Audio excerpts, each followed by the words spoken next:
Hello students, आपका मेरे channel smart study में स्वागत है। स्टूडेंट्स, आज हम शिक्षा निदेशालय की तरफ से दी जाने वाली कार्यपत्रक नंबर 29 करेंगे, जो कि क्लास 8 की है और विषय है सामाजिक विज्ञान।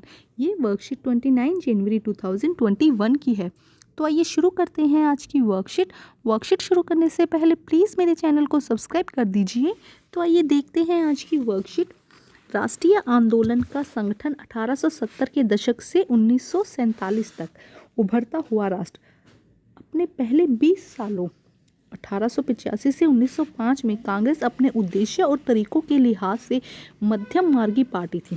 तो देखो क्या कहा जा रहा है कि पहले के 20 सालों में 1885 से 1905 में जो कांग्रेस थी अपने उद्देश्यों और तरीकों के लिहाज से मध्यम मार्गी पार्टी थी। उन्हें लगता था कि अंग्रेज स्वतंत्रता और न्याय के आदर्शों का सम्मान करते हैं।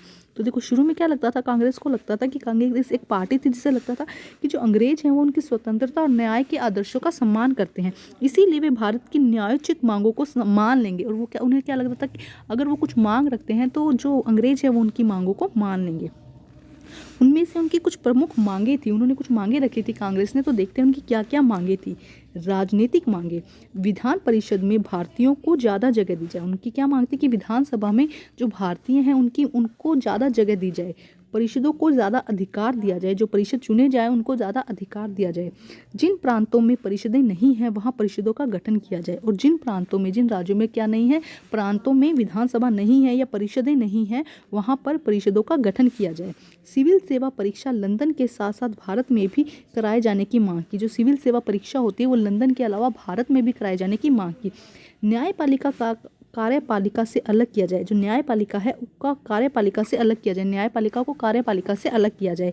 आर्म्स एक्ट को निरस्त किया जाए, अभिव्यक्ति व बोलने की स्वतंत्रता दी जाए। सबको अभिव्यक्ति अपनी बातों को बोलने की स्वतंत्रता दी जाए। अब आर्थिक मांगे क्या थी, ये तो थी राजनीतिक मांगे, ठीक है। अब देखते हैं आर्थिक मांगे क्या क्या रखी थी। लगान कम किया जाए, जो किसानों पर या जो लगान लिया जा रहा था उस लगान को कम किया जाए। फौजी खर्चों में कटौती की जाए, जो फौजी में खर्चे किए जाते हैं उस पर कटौती की जाए। सिंचाई के लिए ज़्यादा अनुदान की मांग की जाए।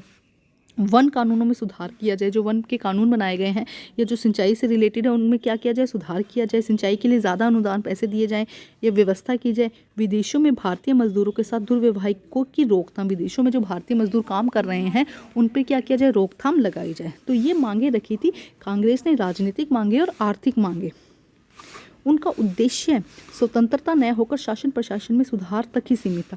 तो उनका उद्देश्य क्या था, सिर्फ स्वतंत्रता न होकर कि हमें स्वतंत्र होना, ये उनका उद्देश्य नहीं था, बस कि जो शासन प्रशासन की व्यवस्था है उसमें सुधार तक ही सीमित था। उपरोक्त मांगों को सरकार के सामने रखने के तरीके, जो मांगे रखी उनको किस तरह से सरकार के सामने रखा गया।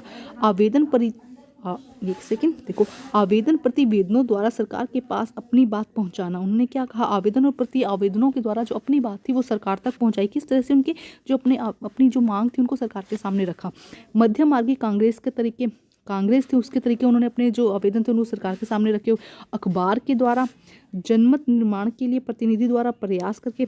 तो जनमत मतलब जो जनता का निर्माण के लिए जो प्रतिनिधियों का निर्माण किया गया, उनके लिए जो चुने गए प्रतिनिधि, उनके लिए उनके द्वारा भाषणों में अंग्रेजी सरकार के कानून की निंदा करके उन्होंने क्या किया, भारत में जो भाषण दिए जो उनमें अंग्रेजी सरकार की निंदा करी लेखों के द्वारा ये तरीके अपनाए उन्होंने अपनी बात को आगे रखने के लिए।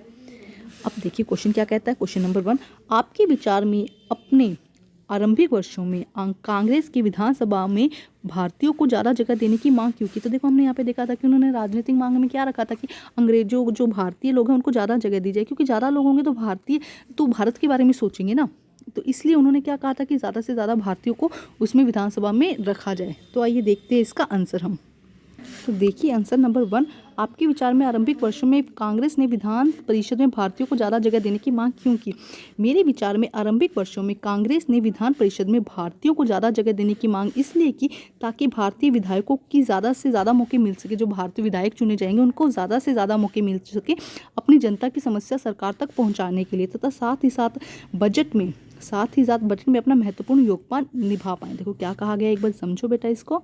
देखो क्या कहा गया कि इसलिए की थी ताकि भारतीय विधायकों की ज़्यादा से ज़्यादा मौके मिल सके, जो भारत के विधायक चुने जाएंगे उनको ज़्यादा से ज़्यादा मौके मिल सकें जिसमें कि वो जनता की समस्या को सरकार तक पहुंचा सकें। एक तो ये हो गया, तथा साथ ही साथ जो बजट में भी अपना महत्वपूर्ण योगदान निभा पाएँ, उन्हें पता हो कि कितना पैसा मतलब यहाँ पे आ रहा है और को किस काम में लगाया जा रहा है, और उसमें भी वो अपने मतलब अपने देश की तरक्की के लिए उसमें पैसा लगा सकें।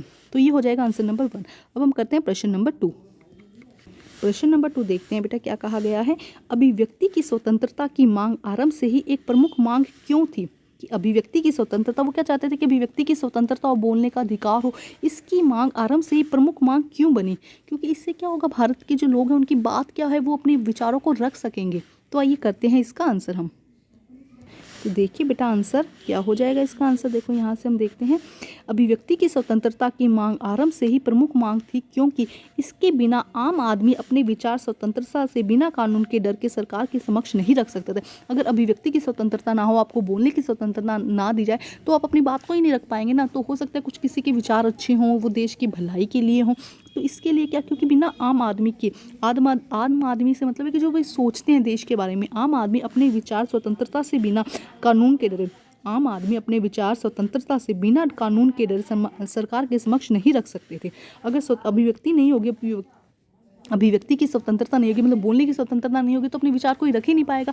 और कानून से डर था उनको भी, कानून कहता है कि भी बोलने की अनुमति नहीं दी जाएगी, तो क्या होगा, लोग डर डर के रहेंगे और अपनी बात को ही नहीं बोल पाएंगे। तो इसीलिए सबसे पहली मांग उनकी क्या थी, अभिव्यक्ति की स्वतंत्रता, जिससे कि आम आदमी अपने विचार स्वतंत्रता से बिना कानून से डरे सरकार के समक्ष रख सके। तो अब हम करते हैं प्रश्न नंबर 3।